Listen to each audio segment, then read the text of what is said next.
To me, my X-Men. X-Men the Animated Series is back, folks, in the form of spiritual successor X-Men 97.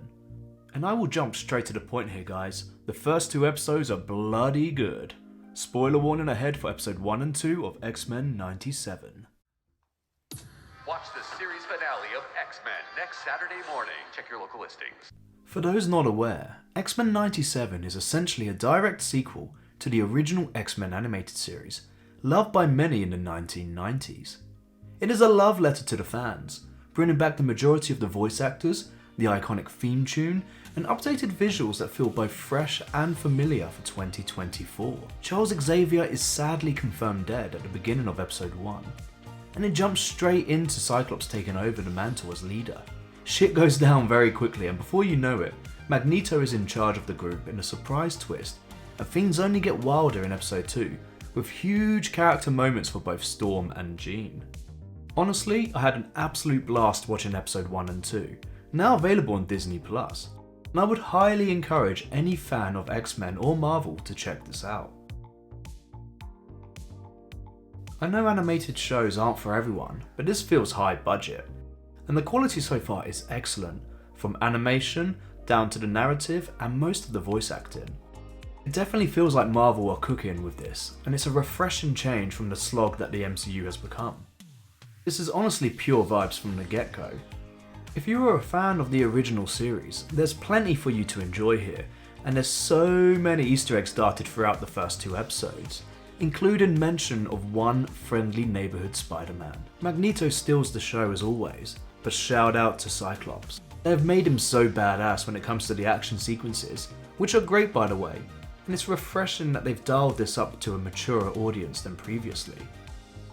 The comedic moments landed with me as well, and they had me laughing throughout, particularly the cesarean joke with Wolverine. Sadly, it's not quite all sunshine and rainbows though, folks. While most of the voice acting is great, and it's cool that a lot of the voice actors have reprised their respective roles, some are definitely showing their age when comparing them to the OG series. And yes, of course, that's to be expected, but I found it a bit jarring initially.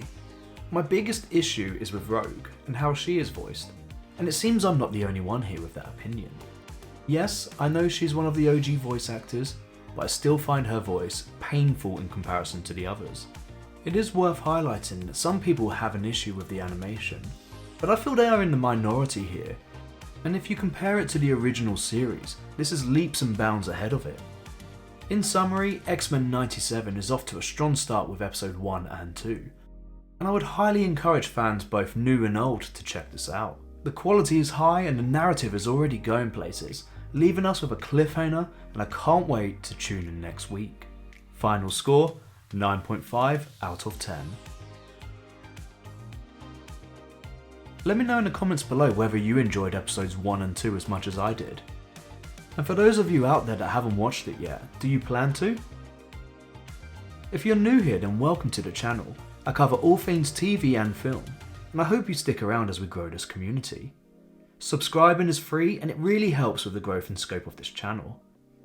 My goal is to get large enough to have actual discussions about all things TV and film, collaborate with other channels, and discuss the hottest releases with other like-minded people, such as yourself live or in the comments.